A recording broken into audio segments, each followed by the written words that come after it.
kepada Profesor Dr. Abdul Halim bin Ali dan rakan yang saya kasihi sekalian. Saya Nurlina binti Latif bersama Hai, saya Nurjatusna binti Azmi. Hai, saya Siti Zulaika binti Muhammad Zulkifli. kami dari kumpulan 8 dengan tajuk Psikoanalisis JQuest. Lakan.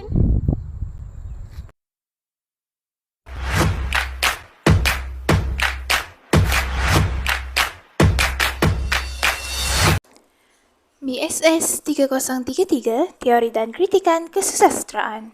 Pensyarah Profesor Dr. Abdul Halim bin Ali.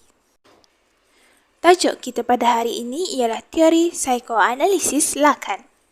Kami terdiri daripada 3 orang ahli kumpulan iaitu Siti Zulaika binti Muhammad Zulkifli, Nurliana binti Latif dan juga Nur Izzatul Husna binti Azmi.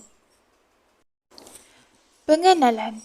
Teori psikoanalisis Lakan ini menggabungkan teori psikoanalisis yang dicipta oleh Sigmund Freud dan juga teori strukturalisme yang dicipta oleh Ferdinand de Saussure. Teori psikoanalisis Lakan ini memperkenalkan konsep bawah sedar terstruktur sebagai satu bahasa. Aspek bawah sedar boleh difahami, dikaji dan dianalisis dan dimaknai sebagai makna sebuah bahasa. Teori psikoanalisis Lakan ini juga memperkenalkan konsep imajan, simbolik dan real dan hubungannya dengan kekuasaan. Terdapat 3 objektif kajian yang akan kami kaji. Antaranya ialah mengenal pasti maksud teori psikoanalisis Lakan, yang kedua, menguraikan fungsi teori psikoanalisis Lakan dan yang ketiga ialah memperincikan karya yang menggunakan teori psikoanalisis Lakan.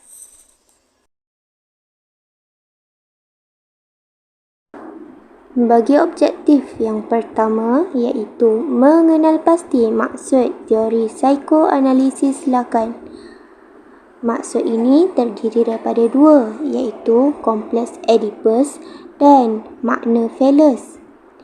Dari perspektif sastra, penemuan Lakan pada pertengahan 1970-an pada mulanya oleh pengkritik sastra feminis dan Marxis menghidupkan semula amalan psikoanalisis yang hampir mati dan memulihkan amalan semula psikoanalisis di pinggir krisis.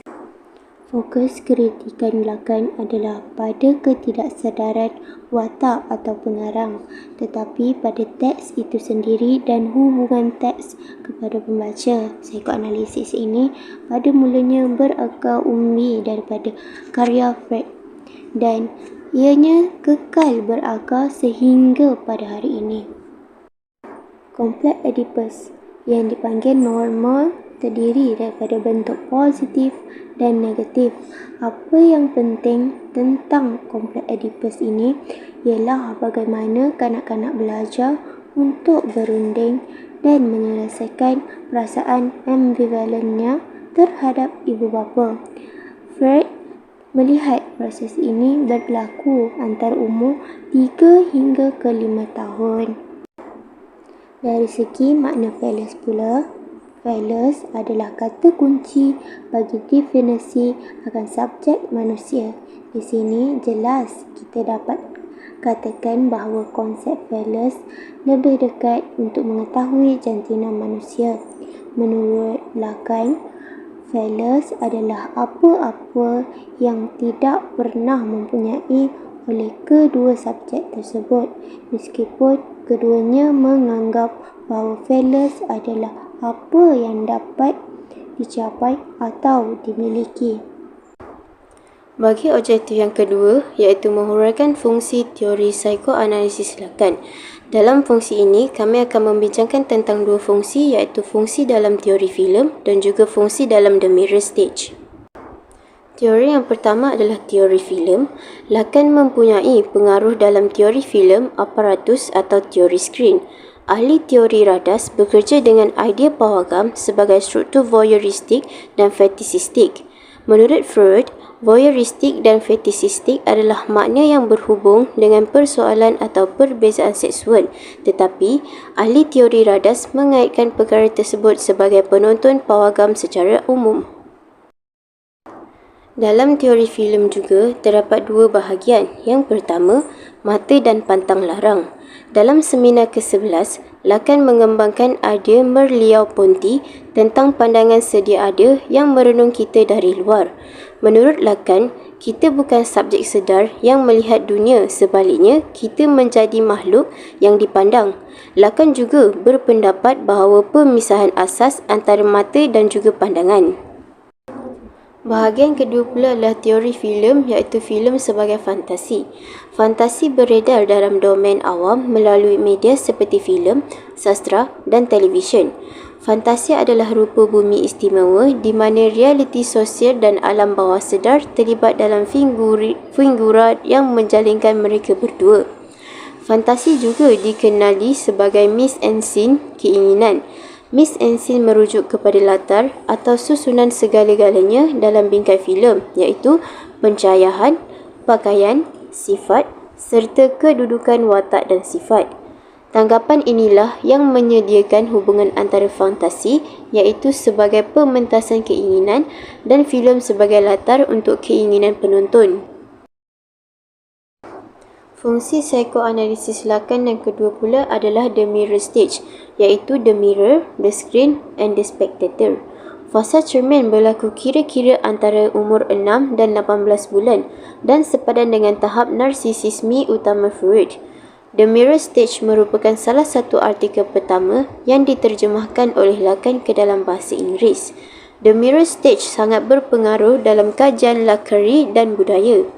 Teori ini membuka jalan kepada penerimaan idea Lacanian yang lebih meluas. Menurut ideologi Jean-Louis Baudry, kesan ideologi Jean-Louis Baudry terhadap alat sinematografi asas yang diterbitkan oleh Cinétique 1970. Artikel Baudry berkaitan dengan instrumen dan asas teknikal bagi penghasilan, tayangan dan penggunaan filem mempunyai makna yang tersendiri. Baudry juga berpendapat bahawa makna sesebuah filem bukan terletak pada kandungan cerita yang dipersembahkan semata-mata, namun pada keseluruhan susunan sinematik. Peralihan dalam penggunaan psikoanalisis daripada mentafsir kandungan teks individu kepada analisis bagaimana subjektiviti dan identiti kita dibina melalui struktur dan bentuk teks boleh dikaitkan sebagai sumbangan terpenting Lacanianisme kepada kajian budaya kontemporari. Bagi objektif ketiga kami, iaitu objektif terakhir, kami akan memperincikan karya yang menggunakan teori psikoanalisis Lacan. Antara karya-karya yang menggunakan teori psikoanalisis Jacques Lacan adalah filem opera Jawa, iaitu karya Garin Nugroho, dan juga novel gentayangan, iaitu karya Intan Paramaditha. Dalam filem opera Jawa, filem ini berlatar belakangkan musikal dan tarian tradisional Jawa. Filem opera Jawa juga mengisahkan tentang penculikan Dewi Sinta dari hikayat Sri Rama. Filem ini mengandungi unsur naratif dan juga unsur sinematik. Unsur naratif merupakan dialog dan konflik, manakala unsur sinematik mengandungi aspek, setting, kostum dan juga sinematografi. Teori psikoanalisis Lacan dalam filem opera Jawa adalah melalui watak tokoh Ludiro. Menurut teori ini, manusia melalui 3 fasa, iaitu fasa the real, imaginary dan simbolik. Bagi fasa the real, iaitu 0 hingga 6 bulan, mereka merasakan seluruh kebutuhan dipenuhi oleh ibu saat kepenuhan. Bagi fasa the imaginary, iaitu 6 hingga 18 bulan, mereka mengenali identiti dirinya dan mengidentifikasi bahawa dirinya terpisah daripada ibu. Bagi fasa terakhir, iaitu fasa the simbolik, 18 bulan sehingga 4 tahun, mereka mengenali bahasa untuk mengutarakan keinginannya. Seterusnya adalah novel gentayangan karya Intan Paramaditha. Novel ini mengisahkan tentang gambaran kehidupan warga negara ketiga yang berpergian dan hidup di negara pertama. Teori psikoanalisis Jacques Lacan dalam novel ini membahaskan tentang hasrat manusia melalui bahasa atau pendana melalui mekanisme metafora dan metonimia. Seterusnya, bahasa sebagai tanda merupakan penanda utama berfungsi sebagai pembawa identiti yang mewakili pengarang. Rasa kekurangan manifesta hasrat pula lakan mengaitkan hasrat pengarang dengan keperluan iaitu need dan tuntutan demand. Sebagai penutup, pengkaji mendapati terdapat berkaitan dan nilai yang berterusan dalam psikoanalisis. Lakan dapat membuka ruang dan menolak penutupan ideologi terhadap subjek atau masyarakat yang bersatu, harmoni, bebas konflik, serta dapat menganalisis keinginan yang hadir dalam dirinya melalui teks budaya.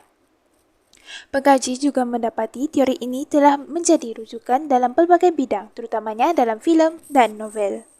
Sekian, terima kasih.